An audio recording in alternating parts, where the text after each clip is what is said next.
Bienvenidos a Miracle Sound Podcast. De fondo escuchas a Álvaro Fraile y su canción Anda, levántate y anda. No tengas miedo, tú no te rindas, no pierdas la esperanza. Hola amigas y amigos de Miracle Sound Podcast. Hoy nos encontramos con Musén Alfons de Alarcón. Él es sacerdote de la parroquia María Mitjacera en Barcelona. Estamos en la parroquia, en el despacho parroquial, haciendo esta entrevista que amablemente nos ha abierto las puertas Musén. Así que doy la bienvenida a Musén. Musén, ¿qué tal? Buenas tardes, bienvenido. Muy buenas tardes, muchas gracias por invitarme. Bueno, bienvenido yo porque estoy en tu casa, ¿no? Sería sí. Un poco al revés, pero... Bueno, bienvenidos todos. El motivo de esta entrevista es porque en julio, que aunque este episodio ya saldrá en agosto, en julio el motivo de la iglesia es la pastoral de la salud, de los enfermos. Y Musén Alfons lleva la pastoral de enfermos, obviamente de su parroquia, que ya nos contará un poco cómo funciona, y del Hospital de Valdebrón en Barcelona.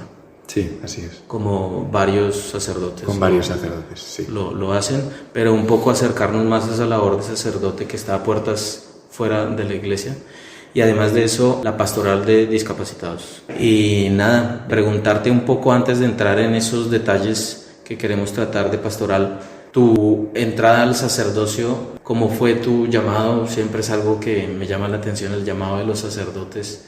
Bueno, yo a raíz de un retiro espiritual que hice cuando tenía 15 años, pues me llamó mucho la atención cómo el sacerdote que daba una de las charlas hablaba de la vocación y cómo hablaba pues precisamente de que la vocación en definitiva es lo que da sentido a nuestro existir, ¿no? Es el motivo por el cual Dios nos ha creado, ¿no? Entonces eso me resonó mucho en mi corazón porque, bueno, pues con esos pocos 15 años yo ya tenía como muy claro de decir, bueno, yo quiero dar respuesta a esa existencia, ¿no? A ese sentido de por qué Dios me ha enviado aquí en este momento, en este contexto histórico, en esta familia y como que estaba muy con ganas de encontrar respuesta a eso, ¿no? Con el tiempo, pues a través de la oración, a través también de la práctica de la fe, pues iba sintiendo como seguramente pues el Señor me llamaba al sacerdocio, ¿no? A través también de un acompañamiento espiritual, etc. No fue hasta después de la universidad en el que pues ya es como que se afianzó un poco esa idea, ¿no? Porque con 15 años pues puedes tener como unas ideas un poco básicas de lo que es la vida, pero luego también la vida te enseña mucho, ¿no? Y a mí, por ejemplo, pues me ayudó mucho bueno, pues vivir esa adolescencia, esa juventud y luego también pues ese tiempo de universidad en el que pues estás un poco más fuera de tu zona de confort, podríamos decir, ¿no? Porque conoces gente de mucha manera de pensar, muchas opiniones distintas y eso también te enriquece, ¿no? Claro, durante todo ese tiempo pues yo también salí con algunas chicas y también eso te ayuda a ir pues conociéndote, ¿no? Cómo puedes tú entregarte al otro, lo que es amar, lo que es enamorarse, lo que en definitiva te va ayudando también a ponerlo en práctica en relación con Dios, ¿no? Ese enamoramiento y ese amor también a Dios, que lo podemos también ir viviendo en lo más humano, ¿no? Y entonces ya me gradué y ya decidí entrar en el seminario, básicamente. Pero es un proceso, ¿no? Es un proceso en el que notas más esa presencia de Dios, notas menos, tú también estás como más en la onda, ¿no? Y a veces menos, pero el Señor también se va sirviendo, siempre que uno quiera, pues, hacer esa voluntad de Dios, en definitiva. ¿Y qué estudiaste? Yo he estudiado diseño industrial. Sí. Okay. ¿Y has tenido oportunidad de aplicarlo de alguna forma dentro de la iglesia o...? No, porque es verdad que cuando dices que has estudiado diseño industrial lo que más te piden es diseño gráfico. De gráficos sí que he tenido que hacer muchas cosas y la verdad es que también me gusta, pero es una profesión que desde luego si el Señor no me hubiera llamado al sacerdocio yo estaría feliz de dedicarme porque me gusta mucho, ¿no? Cuando estuve en el último año de la universidad me ofrecieron trabajo justo antes de terminar, un poco antes de terminar el grado. Y también para mí eso fue como una oportunidad que me daba Dios de sentirme muy libre, ¿no? Es decir, termino la universidad y ya tengo trabajo, o me decanto por Dios, ¿no? Y por lo que Él me llame. Y fue una decisión también muy libre, ¿no? De elegir a Dios, ¿no? O sea que sí, muy contento. Y hice muchas buenas amistades allí también. Bueno, y nosotros también muy contentos de tenerte de sacerdote en el barrio. Sí. Bueno, la pastoral de la salud. Cuéntanos un poco, como tú, hay otros sacerdotes en otros hospitales, pero tu función dentro del Hospital de Valdebrón de Barcelona, ¿cómo es un día a día tradicional? Sí. Primero de todo, esto es un nombramiento que el obispo te pide, ¿no? Es una misión que el obispo te pide y te dice, oye, necesitamos sacerdotes que estén atendiendo hospitales, que estén atendiendo a pacientes allí, pues todas sus necesidades espirituales, ¿no?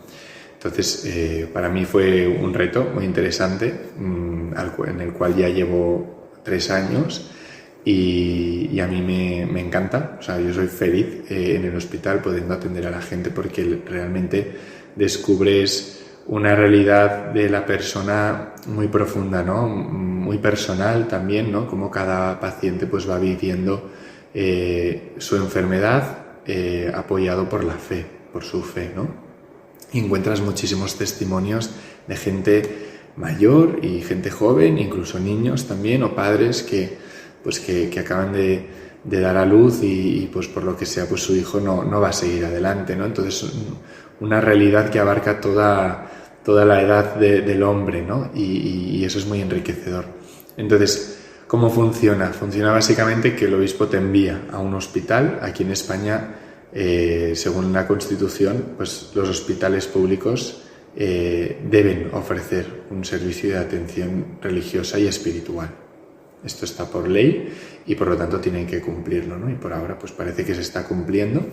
Entonces, en el caso del Hospital de Valdebrón, que además es el segundo hospital más grande de España, es enorme, tiene una capacidad de casi unos 1.500 pacientes en los diferentes edificios que tiene, porque son varios edificios, le llaman ciudad sanitaria, porque eso es muy grande.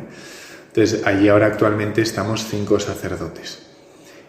Cada día, como mínimo, hay un sacerdote, sobre todo por los sacramentos de la unción de los enfermos, ¿no? Los de urgencia que se puedan pedir, y además también hay agentes pastorales. Hay 3 mujeres, una consagrada y 2 que son madres de familia, que están también contratadas, digamos, por el obispado y que trabajan allí. Yo actualmente solo voy un día a la semana, cada día va un sacerdote distinto.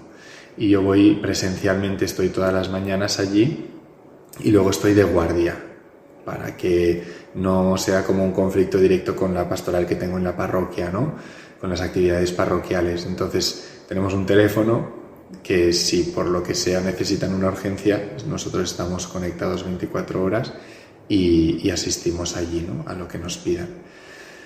¿Qué cosas nos suelen pedir? Bueno, lógicamente es un hospital muy grande, no podemos ir habitación por habitación a pedir ese servicio. Hay un sistema de publicidad y de atención pues que se promociona la existencia de este servicio.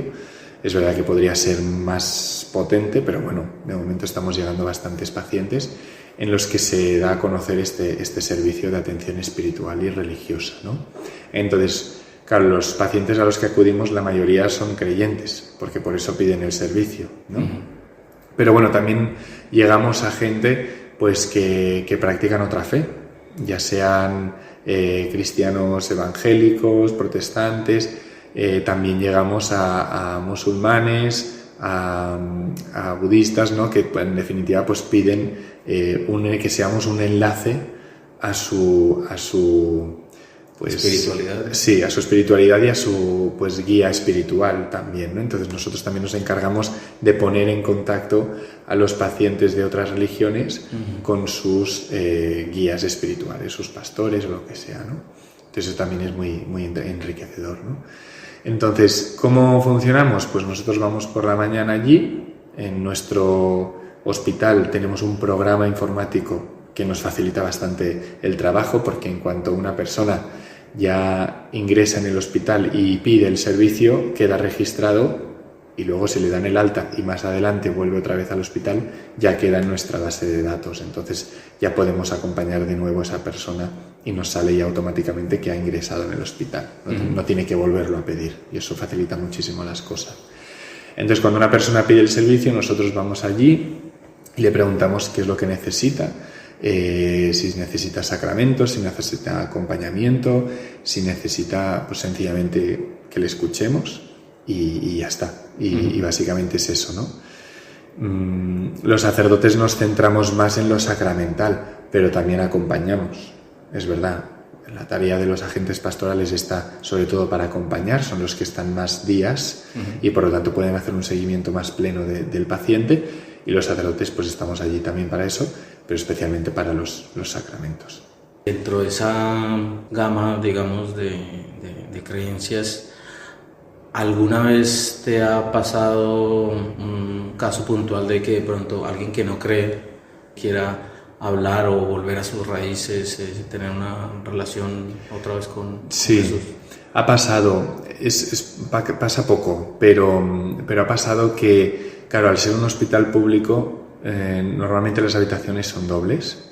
Entonces a veces pasa que tú vas a atender a un paciente y al lado está el otro, ¿no? Y bueno, y entre ellos pues también, como se pasan todo el día juntos, pues hablan, ¿no? Y uno pues también puede hacer como ese apostolado, ¿no? Ese testimonio, esa misión. El mismo paciente es un gran ejemplo de cómo también pues puede llevar la fe al paciente que tiene al lado, ¿no? Al compañero de habitación, por ejemplo, y en muchos casos nos ha pasado, ¿no? Que es el mismo paciente que nos dice, mira, el compañero de habitación quiere pedir el servicio, ¿no? Pero no se atreve mucho, ¿no? Dile algo, ¿no? A ver si se anima a pedírtelo, ¿no? Porque a veces hay como ese respeto, esa vergüenza.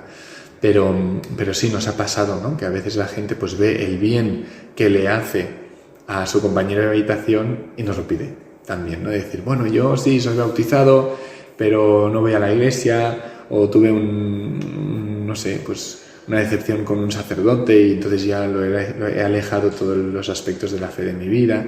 Bueno, y el hecho de encontrarse en un momento de necesidad, en un momento de debilidad, también interpela mucho a la persona, ¿no? Y le hace cuestionarse muchas cosas, que el Señor también se sirve de ello pues para volver a despertar la fe o para volver a encender un poco esa esperanza de decir, bueno, y si yo aquí se me termina la vida, si esto se acaba aquí, ¿qué va a pasar de mí, ¿no? ¿Qué va a ser de mí, ¿no? Y eso también despierta muchas conciencias.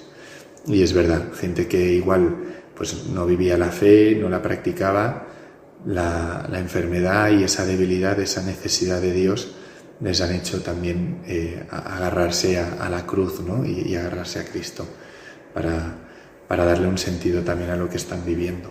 ¿Puede existir un, digamos, malentendido con la unción de los enfermos, que muchas veces no es la unción? La extrema unción. Sí, es interesante, el Papa Francisco esto también lo ha dicho últimamente, es interesante que la gente se dé cuenta de que la unción de los enfermos no es el sacramento para morirse, o sea, no hay que tener esa idea de que cuando uno recibe la unción de los enfermos significa que se va a morir.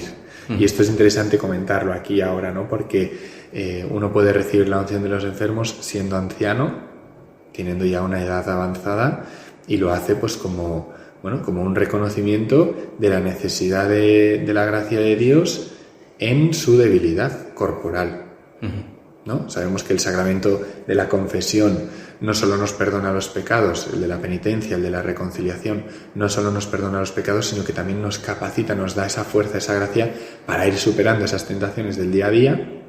Pues la unción de los enfermos nos sana espiritualmente, siempre espiritualmente, corporalmente también, porque al final la gracia es eficaz siempre, aunque no lo veamos. Es verdad que si tengo 80 años y ya voy con bastón, por recibir la unción de los enfermos no dejaré de usar el bastón.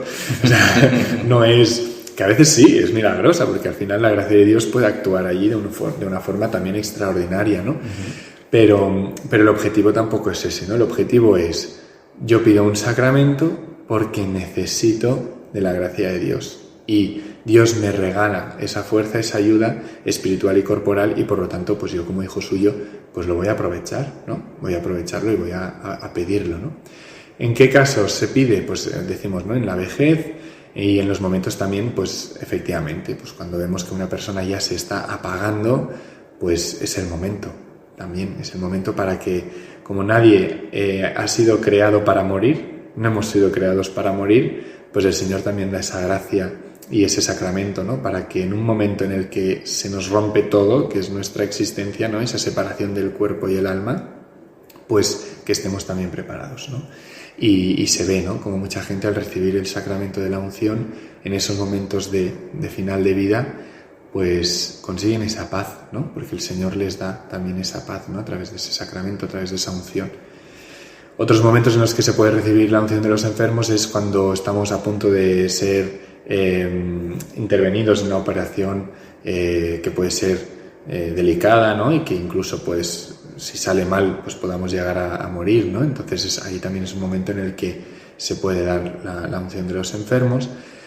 No se suele dar la unción de los enfermos a los niños. Si están en un momento de operación y que es un momento de intervención grave, sí, pero no es lo habitual, porque al fin y al cabo también tiene como su realidad, como diría yo, de reconciliación, ¿no? Entonces, si es un niño que no ha recibido la comunión, por ejemplo, o que, bueno, pues no es necesario, ¿no? O un niño que acaba de nacer, que lo primero que haces es bautizarle porque está a punto de morir, tampoco se le va a dar la unción, porque en definitiva el bautismo ya lo ha limpiado de todo pecado y lo ha restaurado de una forma absoluta, ¿no? Entonces ya con el bautismo y la confirmación, eso es verdad, sería suficiente, ¿no? En el caso de un niño que nace y que en breves pues ya fallecerá, ¿no? Entonces está más pensada para situaciones de vejez, de final de vida y de peligro de muerte. ¿Es, digamos, una necesidad, un requisito de la unción de los enfermos la confesión previa? ¿O depende del caso, no? Depende del caso. O sea, es verdad que para recibir cualquier sacramento, exceptuando el mismo de la confesión y el del bautismo, pues hay que prepararse, ¿no? O sea, para recibir la gracia. O sea, si nosotros pues también preparamos nuestra alma para acoger esa gracia, mucho mejor, ¿no? Antes de recibir la primera comunión, los niños se confiesan. Antes de recibir el orden diaconal y sacerdotal, pues te confiesas porque quieres estar bien preparado también, ¿no? Cuando un matrimonio, o sea, cuando una pareja se va a casar, pues también, ¿no? O sea, vas preparando tu corazón para esa gracia, ¿no? Entonces, se contempla en el rito de la unción de los enfermos la confesión, pero también es verdad que si es una persona que, por lo que sea, ya está sedada, ¿no? En el hospital nos pasa que nos llaman cuando ya los pacientes están sedados y por lo tanto no están conscientes. Pero ahí no ha habido muerte todavía. Una cosa que también hay que recalcar mucho es que los sacramentos son para los vivos. No se le da la unción de los enfermos a un muerto. A un muerto se le reza un responso o se le bendice con agua bendita, etcétera, y se reza por él. Pero los sacramentos son para los vivos. Me imagino lo aclaras porque habrá familiares que dicen, ha fallecido, por favor, padre. Exacto. O sea, nos encontramos a veces que por desconocimiento de los profesionales, que como no viven la fe, pues no lo saben, y por desconocimiento de algunos cristianos que no saben este pequeño dato, pues es verdad que alguna vez te llaman cuando ya ha fallecido para que les des la unción. Dices, bueno, le voy a rezar otra cosa, no pasa nada, esa persona, pues Dios en su infinita misericordia y infinita justicia, pues seguro que va a cuidar de él, ¿no? Y lo va a abrazar y lo va a acoger como padre que es, pero no sirve de nada que yo realmente estaría haciendo un teatro si yo estuviera dando la unción a una persona que ya ha fallecido, porque antiguamente se pensaba, ¿no? Bueno, pero hace 5 minutos o hace menos de una hora. Esto era antes, o sea, ahora que queda muy claro el momento en el que una persona ha muerto, porque estamos en un hospital claro, además en un hospital, ¿no? Si estás en una casa, bueno, puedes intuir, ¿no? Porque todavía está como respirando, tal, no sé, pues es distinto, ¿no? Pero si estás en un hospital en el que hay certeza absoluta de que esa persona pues ya ha fallecido, pues entonces no tiene sentido, ¿no? Pero bueno, se le aplica otras cosas que gracias a Dios la Iglesia, como es madre, pues tiene otras formas de poder acompañar también, sobre todo ya a la gente que ha quedado allí, ¿no? A los familiares que están llorando pues la muerte de ese familiar de esa persona y que también les dé consuelo esa oración, en definitiva. Pero sí, yo lo que hago cuando una persona está inconsciente, ya está sedada, pues me acerco, ¿no? De una forma muy, muy personal a ese paciente y le digo, ¿no? Pues porque lo que dicen los médicos, ¿no? Todos no lo aseguran, pero dicen los médicos que lo último que se pierde es el oído, ¿no? El sentido de la escucha. Y yo le animo a esa persona de aceptar la misericordia de Dios, de que todavía igual si queda algo en su corazón, en su conciencia que purificar, que pedir perdón, pues que es el momento de hacerlo.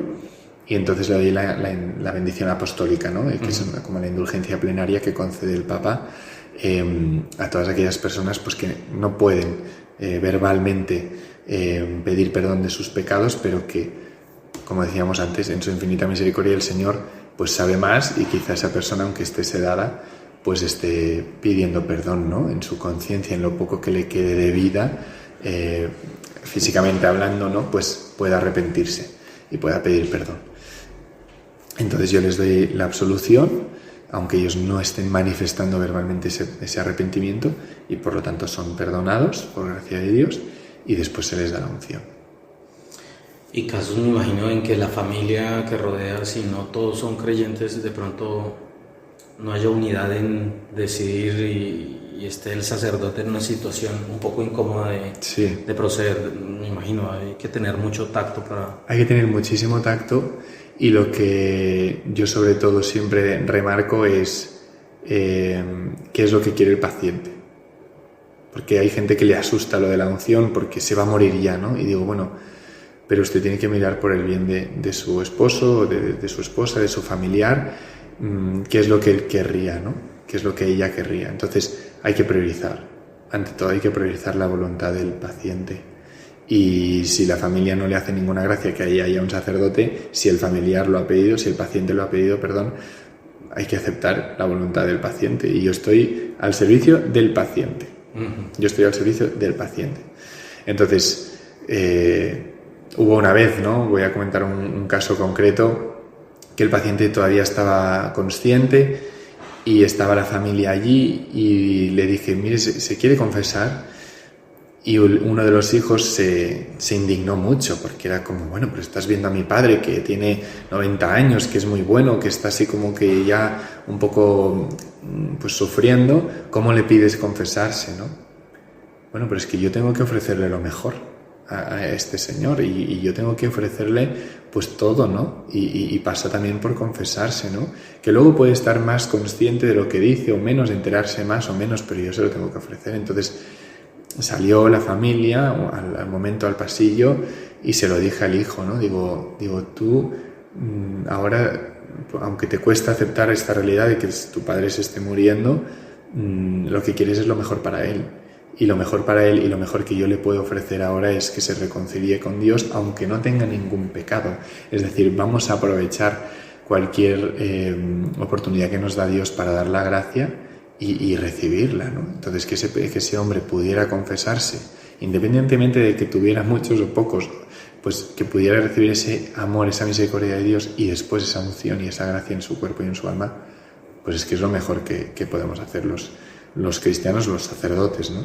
Y luego lo entendió, lo agradeció, y vio que su padre pues estaba viviendo ese momento con muchísima paz, que de eso se trata, ¿no?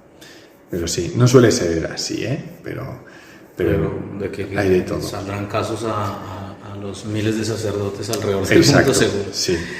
Bien, esto en cuanto a pastoral de la salud, y también estás con la pastoral de los discapacitados. Sí. Yo actualmente estoy colaborando con otro sacerdote, el padre Javier, de la parroquia de la Milagrosa, y los dos estamos un poco dedicados a atender a los discapacitados. Entonces es verdad que el término discapacitado, independientemente de que si es más políticamente correcto o no, yo creo que al final todos tenemos discapacidades, todos tenemos más capacidades para unas cosas y menos para otras, por lo tanto a mí me gusta plantearlo así, no porque quede bonito y para que sea políticamente correcto, sino porque es que al final yo me considero así. Vamos, algunas cosas puedes hacer mejor unas cosas y otras menos, ¿no? En definitiva, La pastoral de discapacitados lo que pretende es adaptar a las necesidades de esas personas pues su acercamiento a Dios, ¿no? Entonces, lo primero que se nos plantea así como idea general son las barreras físicas, ¿no? Cuando hablamos con una persona con discapacidad, primero quizá pensamos con los que están en silla de ruedas o una persona ciega, ¿no? Que visiblemente pues se hace más patente esa discapacidad, ¿no? Entonces, bueno, pues ¿qué apuesta la Iglesia? Apuesta a que no haya barreras, pero ya no barreras físicas, insisto, de rampas o escaleras que impidan que la gente entre en las iglesias, sino que también, y ahora ya concretamente quizá, pues a una persona sorda, pues se la puede atender espiritualmente, ¿no? Pues una persona sorda que no oye, pues, y que por lo tanto pueda tener también dificultad en comunicarse, pues se pueda confesar, que pueda escuchar la palabra de Dios a través de la lengua de signos o a través de un material escrito adaptado también que le haga pues acercarse a la palabra, a lo que le está diciendo Dios a través de ese evangelio, a través de esa homilía, ¿no? En concreto el padre Javier y yo pues hablamos la lengua de signos catalana, porque también hay una internacional pero que es muy nueva y cada país tiene como su lengua propia, algunas más parecidas que otras. Pero eso lo que en definitiva ayuda es a que esa persona sorda, en concreto en esta discapacidad, pues pueda seguir la celebración de la misa, ¿no? Porque nosotros decimos las palabras de la Eucaristía en voz alta, toda la celebración, y mientras también la estamos interpretando en lengua de signos, ¿no? Entonces eso también es enriquecedor, que una persona sorda pueda participar de una misa también para oyentes, y ahí también hay una integración, ¿no? Entonces, para un ciego, ¿qué necesidades concretas hay en cuanto a la celebración litúrgica?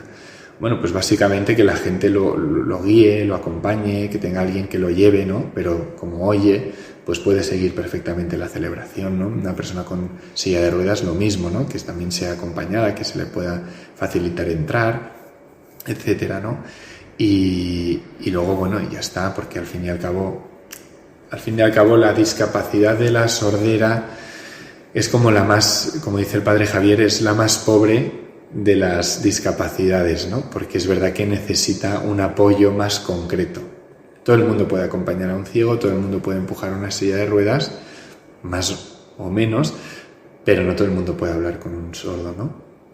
Entonces, bueno, pues es verdad que es como algo más concreto, que también hay que decir que gracias a Dios la tecnología médica, ¿no? Y toda la investigación y todos los avances que se están haciendo tecnológicos en relación al implante coclear, a los audífonos y todas estas realidades ha ido mejorando mucho y por lo tanto ha facilitado mucho que una persona que nazca con sordera pueda ser ya tratada y incluso pues pueda desarrollar el habla y tener una conversación perfectamente con esa persona sin necesidad de la lengua de signos, ¿no? Por eso las personas que hablan la lengua de signos, bueno, pues la pobreza que viven es más concreta, ¿no? Porque para ellos el comunicarse es más complicado. Y el mismo aprendizaje de acceder, pues también va a ser más complicado del lenguaje de signos, ¿o no? Para ellos.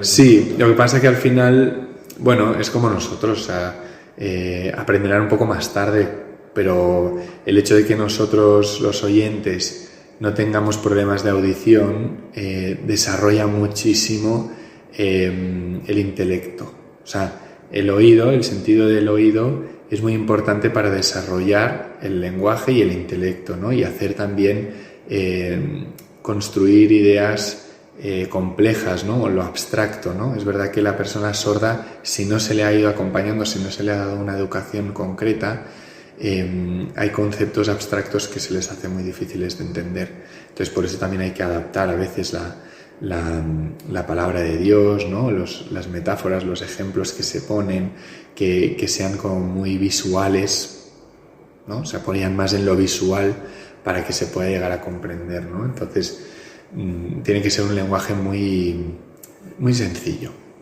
muy básico, ¿no? Y que facilite pues su comprensión.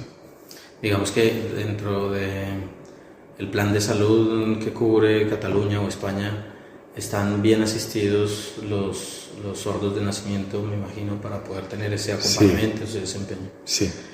Que países donde no los hay, de pronto se necesiten más sacerdotes que hablen o que sepan interpretar el lenguaje de signos, porque de pronto allí los audífonos o la tecnología o sea una barrera, hablando de barreras, una barrera aún más grande, que es la pobreza y el que queden más rezagados que...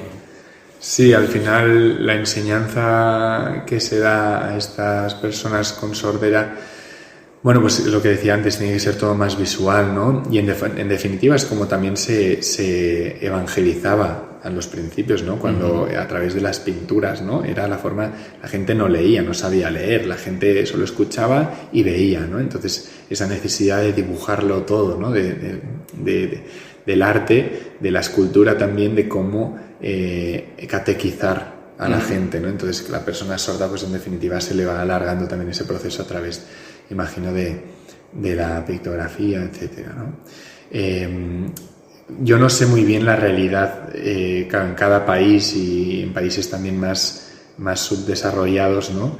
Cómo es, ¿no? Es verdad que me pica un poco la curiosidad de conocerlo más y igual hacer algún tipo de misión allí concreto o algo, ¿no? De un voluntariado o lo que sea. Pero aquí en España en concreto no todas las diócesis tienen pastoral de sordos, de personas sordas, pero sí que hay, en Madrid por ejemplo hay una parroquia que es la Santa María del Silencio, que es la patrona de los sordos, ¿no? Que tienen su propia comunidad allí, tienen sus misas en lengua de signos y todo adaptado también para otras discapacidades. En Valencia también tienen su propia parroquia, o sea, independientemente de que tengan parroquia propia o no, pero que sí que hay una atención, ¿no? En otras ciudades, sobre todo las ciudades importantes de cada comunidad, pues sí que suelen tener una realidad de atención y acompañamiento a las personas sordas, ¿no? Y desde luego, pues, ya sea por legislación civil o por el mismo interés que tiene la Iglesia de acercar a todos y abrir las puertas a todos a la Iglesia, pues también se han ido adaptando, ¿no? Estas barreras arquitectónicas de las que hablábamos que impiden el acceso a la gente en las iglesias, y todo esto también se va favoreciendo, ¿no? Ya sea por ley o ya sea por un tema de caridad, ¿no? O de iniciativa misma, ¿no? Sí. Yo sé que tú, aparte de ser joven, espiritualmente también eres joven, te mueves mucho, pero en julio, como otros meses, serán muy movidos, pero tuviste dos momentos especiales que me llaman la atención, y es Camino de Santiago, sí, y Lourdes. Sí. Aquí te veo con tu manilla de Camino de Santiago. Sí. Así, brevemente, ¿qué tal tu experiencia en Lourdes? ¿Qué tal tu experiencia en Santiago? Pues en el Camino de Santiago. En el Camino de Santiago, sí, bueno, en Santiago de Compostela. O sea, para mí la hospitalidad, el ir a Lourdes con la hospitalidad, que son en definitiva pues grupos, ¿no? De diferentes diócesis, nos juntamos Barcelona, Tarrasa y San Feliu de Llobregat, fuimos a peregrinar a Lourdes para en definitiva encontrarnos con nuestra Madre María, ¿no? Y fue muy enriquecedor, porque este año lo que hemos querido hacer es que los jóvenes que participan en la pastoral de sordos y otras discapacidades fueran allí no como enfermos o como discapacitados, sino como voluntarios. Y eso fue muy bonito, ¿no? Porque era una oportunidad para que ellos vieran que aún con su discapacidad, que insisto, como antes decía, todos tenemos las nuestras, pues aún en su discapacidad podían ayudar a otros, ¿no? Que quizá o tienen una discapacidad más pronunciada, más grave, o gente mayor, ancianos que también iban allí pues a encontrarse con la Virgen, ¿no? Y esto fue muy bonito, ¿no? Porque son al fin y al cabo chicos de entre 20 y 30 años que han podido, pues eso, ¿no? Acompañar a otros enfermos, a otros necesitados, en definitiva, ¿no? Y yo creo que eso pues les ha llenado mucho, ¿no? Bueno, creo, no lo sé, que les ha llenado mucho, ¿no? Les ha ayudado a decir, bueno, yo ¿qué puedo aportar aún en mi sordera, aún en mi ceguera, aún en mi cojera, ¿no? Porque teníamos diferentes jóvenes con diferentes discapacidades, ¿no? Y esto ha sido, bueno, una pasada. Incluso los mismos voluntarios, ¿no? Les sorprendía cómo ellos, pues, se daban, ¿no? Y salían de ellos mismos para poder entregarse a otros que lo necesitaban más que ellos, ¿no? Y sí, fue muy potente para todos. Algún día pues estaban un poco más cansados y les tocó hacer de enfermos, ¿no? De que les llevaran a ellos. Pero bueno, también es la gracia, ¿no? De encontrarse en las dos posiciones de ahora soy ayudado, ahora voy a ayudar, ¿no? Y se lo pasaron pipa y además ninguno conocía ese lugar y les impresionó mucho, ¿no? Decir, wow, aquí se apareció la Virgen, aquí la Virgen hace milagros por la gracia de Dios y bueno, y yo voy a pedirle, ¿no? Voy a pedirle que me ayude en mi relación con Jesús, en mi vida, en aceptar también mi discapacidad, mi situación personal, que todos tenemos heridas, ¿no? Más físicas o más espirituales. Y en el Camino de Santiago fue una actividad pues más propia de los adolescentes de mi parroquia, de María Mediadora, de Todas las Gracias, y vamos a hacer el Camino de Santiago, que seguro que todos conocéis. Bueno, pues es un peregrinaje a la tumba del apóstol, ¿no? Entonces aquí en España pues tenemos ese gran orgullo de poder decir que hay un apóstol en nuestra tierra enterrado aquí, ¿no? Y que tenemos que aprovecharlo y pedirle muchas gracias, ¿no? Entonces, bueno, de aquí de la parroquia fuimos un grupito de adolescentes, les encantó, aunque el primer día sufrieron mucho por el tema de muchos kilómetros, andar, ¿no? ¿Y por qué estamos haciendo esto, no? ¿Cuál es el sentido, no? Y es bonito, ¿no? Descubrir que al final, primero de todo, el sentido de cualquier peregrinaje que se ha hecho a lo largo de la historia de nuestra Iglesia, que es un tema de purificar, ¿no? A través de ese pasar calor, pasar cansancio, pasar hambre, pues purifico también, ¿no? Mis pasiones, mis desórdenes y pongo también mi vida al servicio de Dios porque lo necesito a Él, ¿no? Descubrirle a Él en la necesidad, en la pobreza de lo que somos. Y luego también pues un tema de superación, ¿no? De decir, bueno, con la ayuda de Dios, dándole ese sentido sobrenatural de encontrarme con un apóstol de Cristo, y en definitiva el apóstol luego me presenta a Jesús, como lógicamente es, me voy superando, ¿no? Y voy viendo que con esa ayuda, con esa gracia de Dios, sigo el camino. Y cada día pues puedo un poco más y puedo un poco más, ¿no? Y eso también me ayuda a conocerme, ¿no? Conocer mis límites, conocer hasta dónde llego yo, pero hasta dónde puedo llegar con la ayuda de Dios, ¿no? Eso también es una parte interesante de la realidad de hacer una peregrinación, ¿no? De reconocerse necesitado y a la vez ayudado por Dios. Musen, mil gracias por este tiempo, por estas enseñanzas. Yo sé que como yo habrá gente que pueda escuchar y decir curiosidades que siendo católicos no entendíamos bien, o para quienes no siendo católicos puedan entender un poco más nuestra religión, y que aquí estamos con las puertas abiertas para recibirlos en el momento que quieran venir. Amén. No somos un grupo exclusivo, sino que aquí hay espacio para todos. Sí, total. Bueno, hasta la próxima. Pues muchas gracias y que el Señor os bendiga. Gracias. Gracias por escuchar Miracle Sound Podcast. Te esperamos en la próxima historia.